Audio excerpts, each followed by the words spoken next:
You like Tua Tagovailoa highlights? Boy, do I have an offseason for you. The storyline we're going to be talking about for the next month centers around these quarterbacks. That's Tua. That's Kyler. This is Kirk Cousins. What does the future hold for these passers? We are just getting warmed up. Just like the Wolf of Wall Street is getting warmed up, our own Cam Wolf, who does an award-winning segment called Wolf of Wall Street that is an absolute fan favorite, he joins us as well, talking about Travis Hunter and Trey Hendrickson and Shedeur Sanders.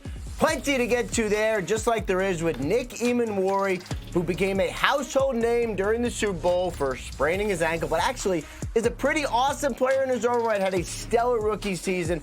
We are going to talk to him in just a little bit. Welcome inside with the Insiders. I am Ian Rappaport. That is Mike Garafolo. We have been with you all week while Judy is touring Barcelona and Tom has his feet up on a beach, sipping a Mai Tai or whatever they do during their time off. So why not one more night? Mike, thanks for hanging out with me again. And Jared Verse had plenty to say, so we are going to hang out with him for a little bit as well.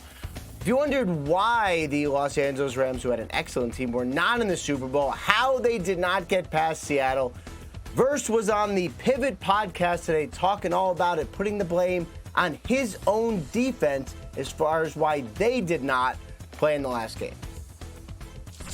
I think it was our fault as a defense because we're a younger defense. We have a lot of young dudes. We felt like we earned everything. We felt like, oh yeah, we got this like sealed. Like all right, boom, we beat the Panthers. Boom, we beat Chicago. We're like, all right, Seattle next. And we all hyped up all week. We like, yeah, we're gonna beat them again. We know what we learned from last time. And then when we start having trouble, early on they throw a big play. Everybody's kind of like in the bed. Everybody's like, oh, what do we do now? Like, this isn't going the way we thought it was gonna go. They're not laying down. And when that happened, everybody kind of like started freaking out. Our mindset was like, oh, we lost them once, we beat them once. This for all the mobiles. And when we started having trouble, we didn't know what to do. Like some of us on the defense, I'm gonna take full blame too. Like there was a couple times I'm like, but they running the other way. Like I don't know what to do. I can't chase. Like I'm not that fast. I can't chase them on the backside. What do I do? So when we had the troubles, we just kind of like mentally shut down.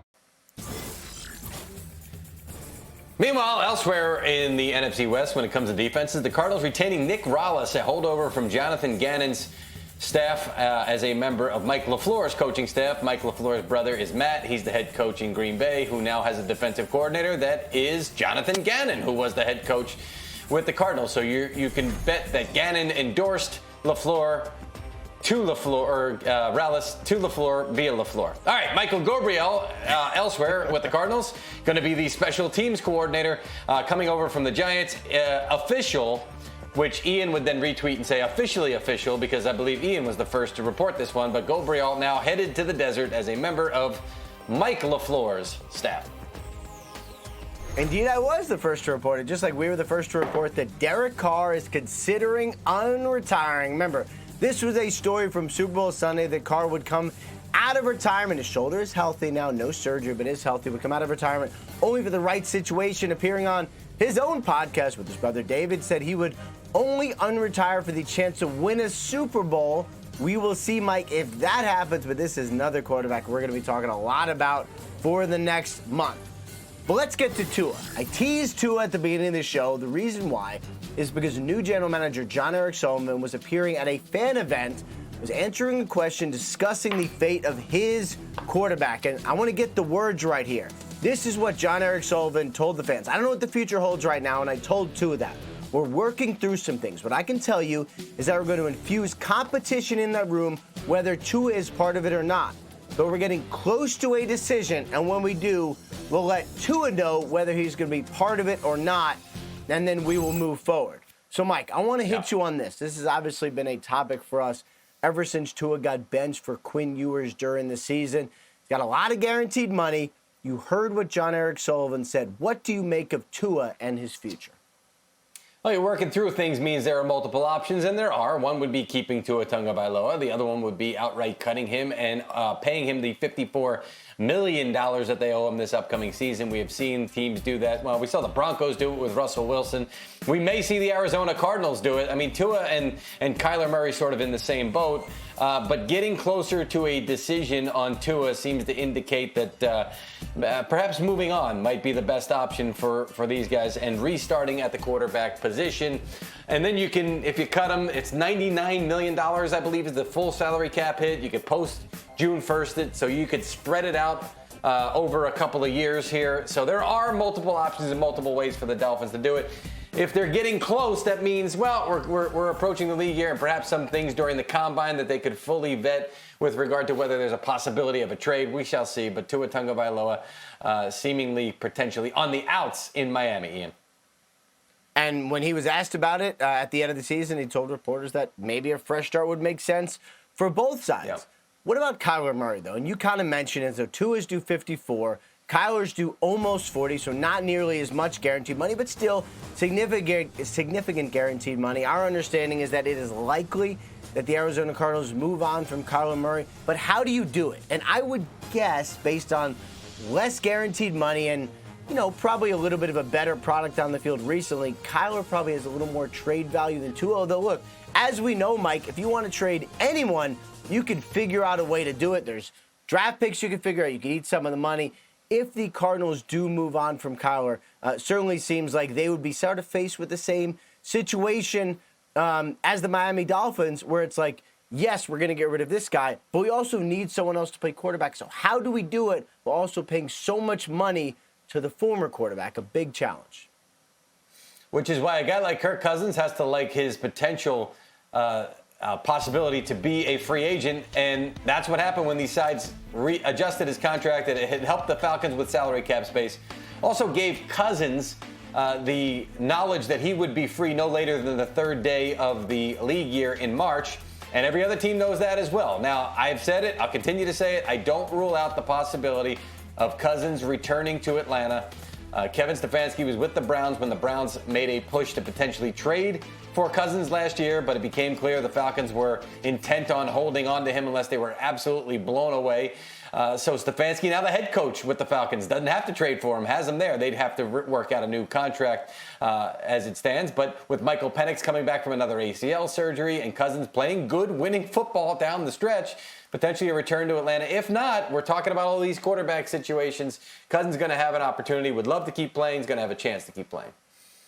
Yeah, I think what we learned with Kirk Cousins was not this year, but last year's performance when he was coming back from the Achilles probably wasn't the real guy. This was more of the real guy, and certainly seems like someone who has something left and could end up with a pretty nice payday or a great spot this coming season. So who is going to spend, and what kind of money are we talking about? That's really what this time of year is about, is who can spend what and where are they going to spend it. This right here is a list you don't really want to be on. This is the teams with the least projected cap space. Look at the Chiefs right up at the top. They got a lot of high-priced players, including an excellent quarterback. And they got Travis Kelce and a lot. You got the Vikings, who are $40 million over the cap. The Cowboys, $29 million. Didn't even pay Micah, still $29 million. Dolphins, Jaguars, you can see there. Mike, I want to give you the opportunity to pick one of those teams and dig into it a little bit, because those are the teams they're going to need to figure out some sort of way to get under the cap by the start of the league year. Yeah, well, you got the Miami Dolphins, who we just talked about with Tua Tagovailoa, and may have to take that one on the chin and figure out a way to work out from that, because there already was at 16, fourth lowest, 16 over here. I mean, there's different numbers that you could see, but they have some work to do, because it's not just about getting under the cap. It's also get yourself some manageability here, and they've got guys like Minkah Fitzpatrick and Bradley Chubb and Austin Jackson, guys that they could move on from to help create some space or potentially restructure as well. So John Eric Sullivan and the new coach, Jeff Hafley, I got some work to do to get this roster and this salary cap in shape. Frankly, it was one of the reasons why some of these coaches like John Harbaugh immediately were always going to be connected to that Dolphins job. That wasn't as attractive because there were other teams in better shape, not only from a talent standpoint, but also from a salary cap standpoint. Yeah. So it's going to be a multi-year process for the Dolphins to get back on the right track here. And then depending on what they do with Tua, could make it even more difficult. Yeah, it was like all in, Band-Aid, and now it's like maybe they just rip it off and say, let's try to do it the right way, which is not the situation for the Kansas City Chiefs. They are a Super Bowl contender every single year. They have Patrick Mahomes. They have excellent players at all sorts of levels of their team, and they have a lot of high-priced players, which gives them the sort of champagne problems that they're dealing with. And I know they did make the playoffs this year, I'm not saying that, but gives them the champagne problems they're dealing with right now. It's at $54 million over the cap. We know they would like to bring Travis Kelce back. To do that, they got to do it at a number that's reasonable, and they got to get under the cap. And they have some big numbers that they can massage, but it is a little bit of a math problem now for the Kansas City Chiefs. It gives you an understanding why it's a challenging, let's say, month for them to try to get under the cap and do some work. So that's the bad. That's the list you don't really want to be on. The good list is where we're going to go to right now. It's a team with the most projected cap space. Look at the Tennessee Titans all the way up top. More than $100 million cap. They're actually going to get more because they get players they had insurance on coming back. That's going to add. So it's certainly going to be more for the Tennessee Titans. You got the Raiders, who need a lot. They got plenty of cap space. The Chargers are a little bit of a surprise. I didn't realize they have $83 million in cap space. Anyway, you saw the list there. Who do you want to talk about? What do you make of the teams that have plenty of space and are going to spend? I'll start right at the top with the Tennessee Titans. And I talked about the Dolphins' job. How about the Titans, how attractive it was with all this cap space, plus high draft picks as well, and a quarterback that a lot of folks liked what they saw in year one and feel like Cam Ward's got a lot to build on there. You can add a new stadium in the mix to make it even more intriguing, but frankly, when it comes to free agency, a lot of times it's mostly about the money. And they are going to go out and be aggressive and spend and be players for some of the biggest targets, maybe potential targets, wide receivers that are out there potentially and available. So I can't wait to see what the Titans have cooked up over the next month plus here, because I think it's going to be an exciting team, and we're going to look back once we get out of the draft and say, boy, this Titans roster with his new coaching staff, with Robert Saleh on the defensive side of the ball and as the head coach, and Brian Dable on the offensive side of the ball, Titans can be really exciting this spring. Yeah, and what Cam Ward showed at the end of last year, like, all right, this guy's got something. They certainly could build. I wonder if they have the kind of offseason the Commanders did 2 years ago, where they had a lot of holes to fill, and they really thrived in kind of the mid-market free agents, just plugged hole after hole after hole. And now you have where the Commanders are this year, and they still have a lot of cap space. They're coming off a really disappointing season. A lot of the players they used to build 2 years ago when they made the run to the NFC title game have, no offense to them, gotten a little older. It happens to all of us. It even happens to me and you, Mike. You get a little older and someone says, indeed, it's time to maybe turn the page a little. Don't turn the page on us. But for the Washington Commanders, I wonder how active an offseason they have. Adam Peters has been aggressive. He has made trades, made a couple of big ones last offseason. It is an essential, important year for Washington. I wouldn't be surprised if there were some fireworks here, just knowing how important it is, how much space they have, and the window they have with a good young quarterback. The time to spend is now, and obviously this is something we are going to be tracking throughout the offseason, as we are going to be tracking all sorts of things. The New England Patriots are going to be tracking the situation surrounding Stephon Diggs, their star receiver. This is not on the field. This is off the field. Today, he pleaded not guilty to felony strangulation and misdemeanor assault and battery from a December 2nd incident involving his personal chef. He was ordered in this Dedham court to stay away from the accuser, and a pre-trial hearing was set for April 1st. Obviously, that is the situation we will continue to monitor as it develops, as will the NFL in general. We got a lot more coming up for you on the Insiders. I mentioned Cam Wolf right at the top. Oh yeah, that's coming. Wolf of Wall Street is going to get into it with so many of the hot topics we're going to be talking about this offseason, including Shedeur Sanders. We can't have an offseason without talking about him. But first, Nick Emmanwori, one of the many, many stars of the Seattle defense. He joins us on the Insiders to talk about his ankle, but also much more important things. Stay with us. Seahawks, the fourth team in 20 seasons right there to have number one defense and to win the Super Bowl. Defense wins championships, folks, at least once every 5 years. There's the evidence of that. This has been a spectacular closing of the season to this defense. And for the Seahawks, who, since they have come over, see, kids, you don't remember, Seahawks used to be in the AFC. Since they joined the NFC, can't get much better than that in all those categories. Super Bowl titles tied for first amongst all NFC teams. That's because the Patriots and the Chiefs were winning so many in the AFC there. Now joining us, Nick Emmanwori, Brian Baldinger along for the ride as well. Nick Emmanwori, Super Bowl champion. What a fantastic rookie season. This is, you always hear about the rookie wall. I don't know if you ever saw it or you just leapt right over it, Nick. This has got to feel like an eternity, but it ends so gloriously for you. Yeah, it's an amazing feeling, honestly. Especially first year to go get a Super Bowl ring. Thing a lot of dudes been chasing their whole career with a great defense, great offense. It was just an amazing season, and just glad I got to be a part of it, and can't wait for the future. Nick, you have an amazing staff, a collection of coaches, personnel people. Can you have imagined going to a better team that can use your skills the way that they did? Can you imagine any place else that was a better fit for you?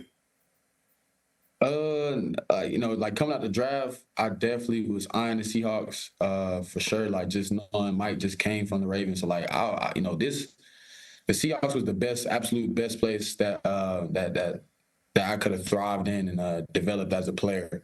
So. Yeah, I mean, we're calling you a safety, but you spent so much time in the slot, down low. What was it about you that allowed you to play various roles, number one, but also two down there where, it's tough sometimes for a lot of guys to play that spot? I think coming out of college, on tape, I definitely showed flashes of versatility. So I think the Seahawks definitely seen that, and I know a lot of other teams definitely seen it, but the Seahawks they just seen the vision, and coming into camp, they were asking me like, what all stuff can I do? As a player, you got to figure out what's your strengths, what's your weaknesses, like what can you do. So they basically gave me a great plan, and Mike, he just made it go. But like you say, we got a great coaching staff, and I remember they just put a lot of work into me and making sure I was prepared every Sunday to go there and just make plays. So, Nick, I talked to your first-round draft pick, Gray Zabel, a couple weeks ago before the Carolina game, and he was telling me that when he was struggling in camp, that Leonard Williams really took him aside and really worked with him and really helped him kind of get through that transition from rookie to getting on the field and playing. Was there a veteran? Was it Spoon, Julian Love, Reek? Was anybody work with you, Nick, when you were just kind of coming on board and trying to figure out this defense, which, quite frankly, is a little complicated at times? I mean, since I played so many different positions, it would be hard to even pinpoint a per. I think everybody helped me out, literally. I remember sometimes, some practices, I'm talking to DeMarcus Lawrence about, he's teaching me some techniques, and he's, putting me on game and just giving me some gems. And then some other days, and I'm chopping up with Julian and Kobe. And then at the nickel spot, I'm talking Spoon. So I'm, picking everybody's brain, EJ, about, what gaps to fit, what gaps to fill, how should I do it. So it's I'm literally talking to everybody, and, everybody literally had a hand in just helping me out and making my job easy. So,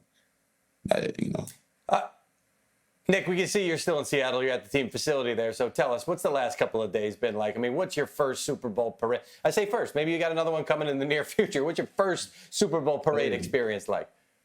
Definitely another one coming. Definitely got to, we're going to put the work in and make that go. But the first Super Bowl experience it's a surreal moment.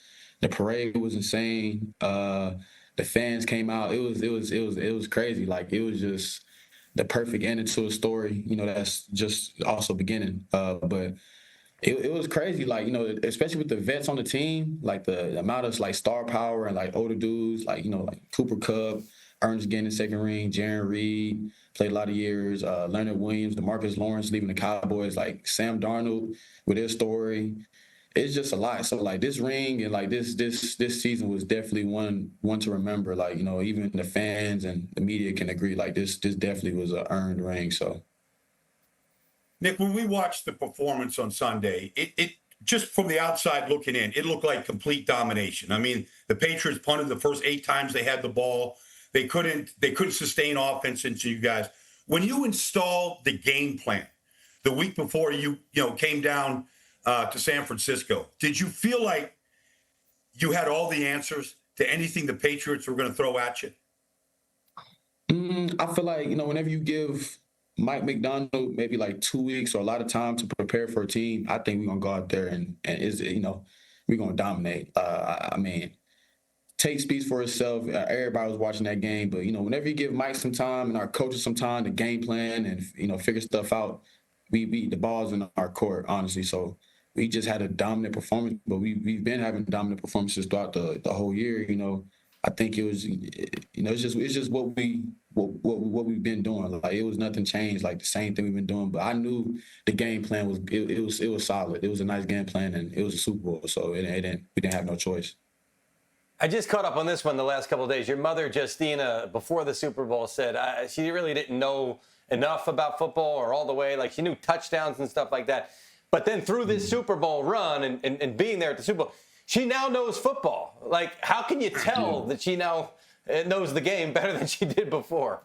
Yeah, it's crazy because I've been playing football for so long, and like you try to teach my mom or about the game, and like she, like you said, she just knows the touchdowns, but I play defense, so I had to teach her a lot about defense, and she's just a great spirit. She's hilarious. The interview was just so real of her, like, because that's my mom, so I know her every day, how she acts every day, but she knows now for sure. Like she said, she knows now. Like, after the win we just did, and seeing the hype behind it, and she was just proud of everything, and she just wanted to see me win and become a champion. So I know that makes her happy. So I'm glad I did that. Nick, about a year ago, you were getting ready to go to the Combine, and you absolutely blew it up. A lot of kids want to be the next, Nick Emmanwori right now. What would you tell a kid getting ready to go to Indianapolis and what that experience can be like and what it can do for you? That experience in Indy was it was a different kind of experience. It's a one-of-a-kind experience. As first, me just giving advice, you should be super excited for the opportunity to show the world what you can do. I think that was the biggest thing. I was super excited to go to the Combine. Like, you shouldn't be nervous. You shouldn't be afraid. I was super excited to talk to the teams, talk to the coaches. I think I interviewed well. I knew exactly what I was going to do physically, as far as running and jumping. Like, I knew exactly what I was going to do the night before, the month before. Leading up to it. So, I think just showing what you can do. If you can run, just run. If you can jump. So show what you do. Like, if you fast, fast people ain't scared to run. So fast people ain't scared. Don't be scared, man. Just go out there and ball out, do what you need to do, and just show the scouts what you're capable of. But at the same time, don't let it get too much in your head. Just be loose and focused. That's kind of like my motto. That's what Mike says. Be loose and focused, and just be you. That's what Mike says. Behind him, the team as well. We see that on the sign. The team is the Super Bowl champion team. Nick Emmanwori, a part of that. He was 4th in All-Pro voting when it came to slot cornerbacks. I got a feeling that's going up into the top 2 in 2026. So wish you all the best. Continued success. Appreciate your time. Don't be a stranger, man. This was a great interview. We want to do this again. Yeah. So I would definitely be back. You heard Nick Emmanwori talk about the NFL Combine. It is presented by Microsoft Copilot, where a dream that starts small can get big and a name that's unknown can become the future. Next is here, the 2026 NFL Combine, February 26th through March 1st on NFL Network, streaming with NFL Plus. Subscription required for NFL Plus. Visit plus.nfl.com for terms. I had to get the terms and conditions in there. The Wolf of Ball Street, no terms, no conditions, just all ball. Cam Wolf with us next on The Insiders.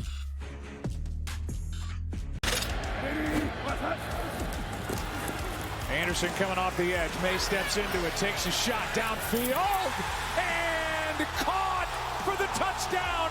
Kayshon Boutte. Wow. Pretty amazing job. Great throw, outstanding catch by Kayshon Boutte. Burrow is not shy to throw it to anybody who is in one-on-one situation. Burrow again kind of stumbles, and he's intercepted. Picked off by Van Noy. Then the handoff, it's Gilman. And Gilman is going to score as the Ravens look for the knockout punch. 95 yards. The man in motion. Williams drifting, sprinting for space, in all kinds of trouble, put it up for grabs in the end zone. He got it! For the touchdown!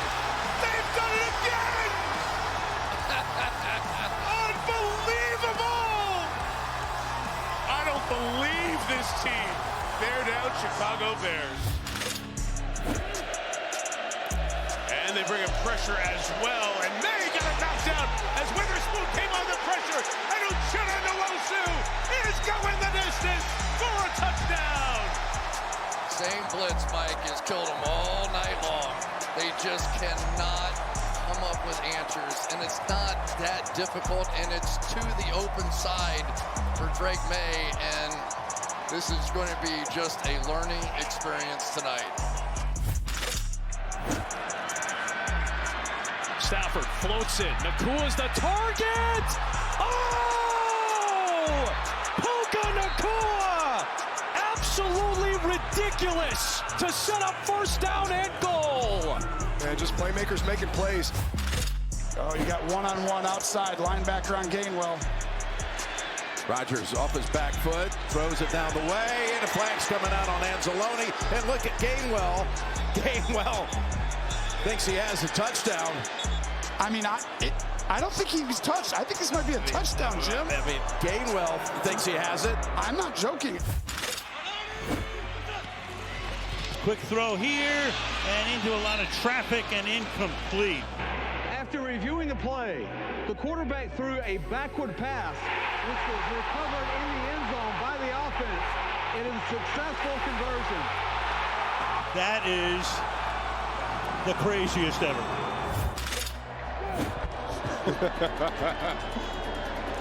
Another trick play as Olszewski throws. It's caught. Olszewski with the pass into the end zone for a Giants touchdown. Jameis Winston. Wow. Unreal, Kenny. Unreal. 98, the man that blocked it last time. Right in the middle. From 44, Joshua Cardi has it blocked again. This time Jordan Davis. The big man looks for the icing on one big cake.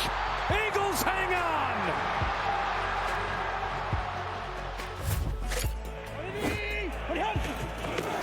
On the fake, Williams looking downfield, launching downfield, going for it all. It is caught. Bears win it. DJ Moore. Nixon, an absolutely 10 out of 10 A+ throw for Caleb Williams. He knew it when he let it go. That ball's in the air a long time. He's thinking, go get it, DJ. Go track it down, big guy. There's so much good about that DJ Moore highlight, but the teammate giving him chest compressions right after is absolutely my favorite. Hey, what are you going to do in the offseason? I don't know. I'm just going to watch highlights over and over. Anyway, Super Bowl 60, goodbye. Super Bowl 61 is upon us, almost, but that is what we are looking forward to. Who you got in the Super Bowl that is based in Los Angeles, which is a great question. I really would like to know who's going to be in it first. But anyway, that's the question. I wonder if this guy has the answers. This is Cam Wolf, our good friend, a.k.a. the Wolf of Ball Street, our expert breaking down what my offseason is going to be like. Cam, I don't want to take up any more of your time. You got all the goods. Give it to us. Ian, let's start the Wolf of Ball Street in Jacksonville, where they're coming off a magical season, and they think 2026 can be even better because they get their unicorn back. Travis Hunter is expected to be 100% full go by week 1. He had a surgery on the LCL in his knee. He will play both sides again in 2026. The big change may come in the usage. From what I understand, they plan to play him as a full-time cornerback, a part-time receiver, which is a switch from last year when he played more than double of his snaps at receiver than cornerback. I hear fantasy football fans groaning.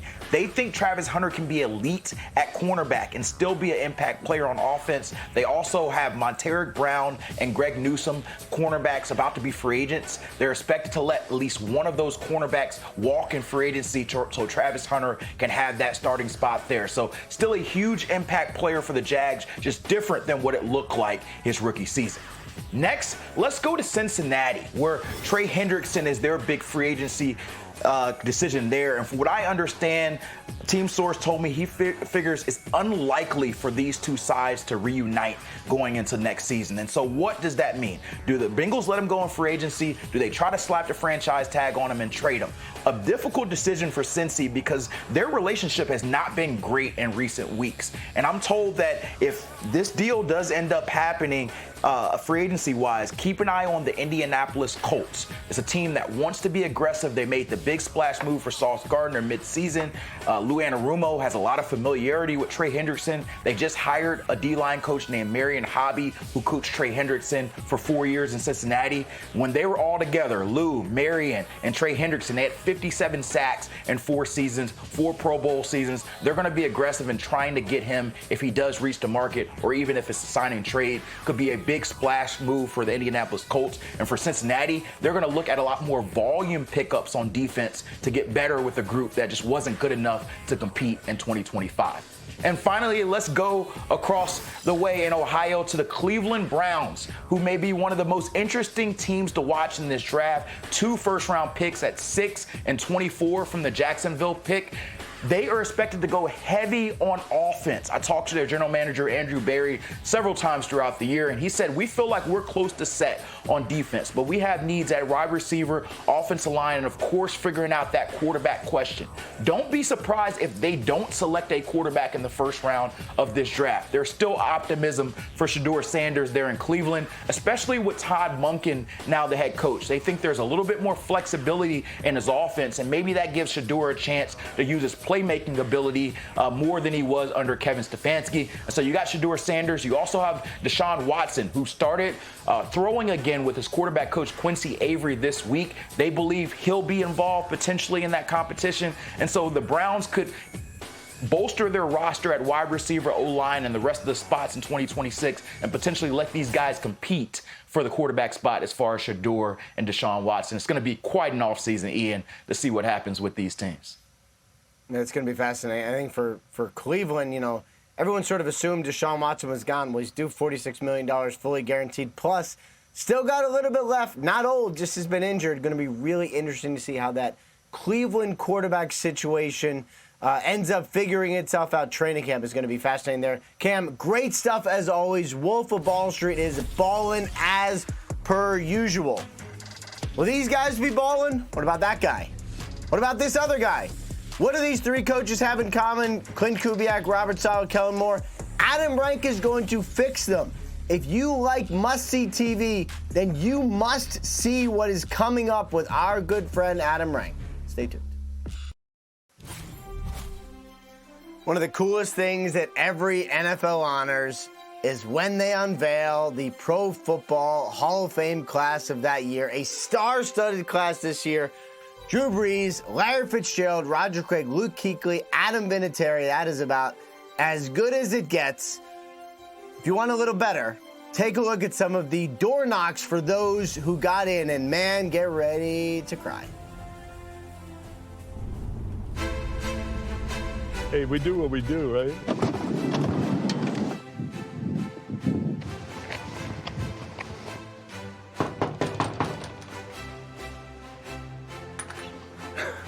No. What's up, buddy? My man! Woo! I was sitting there thinking, man, I'm either going to get a bad phone call at some point soon or something's going to happen. Welcome to the Pro Football Hall of Fame 2026. Has a nice ring to it. It's a great ring.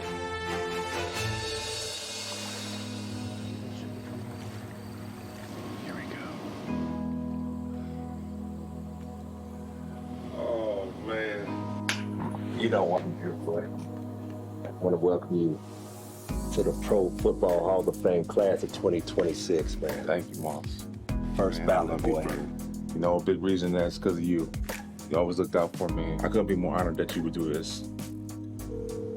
Larry, how are you? I got the news today that I was able to get into the hall, and I know you played. Congratulations. That is outstanding. Thank you.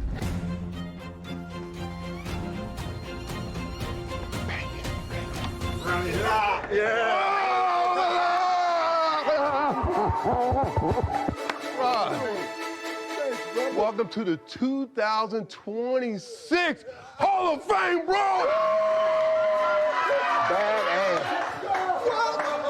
Hey, you know what? You're going in at your house that you built in San Francisco. Hope I do a good job on my speech because I'm going to cry like a baby.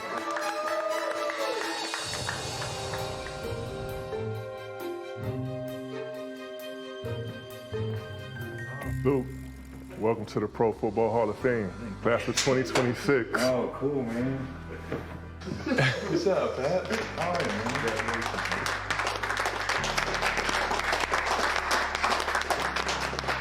Now I'm sweating, now I'm nervous. You guys got me. You represented this team, this city, your family the right way. To a great person, a great teammate, and now a Hall of Famer. Cheers to you. Oh. Cheers. Thank you, Pat. Cheers.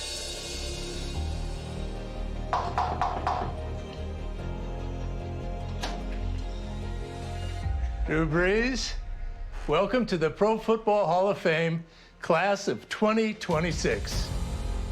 Sam. Congratulations. This was a shocker. I've always viewed Hall of Famers in this untouchable stratosphere. And I believe that I'm standing here with these titans of the game. I'm honored to be a part of it. And now I carry that sense of responsibility to continue to push the game forward.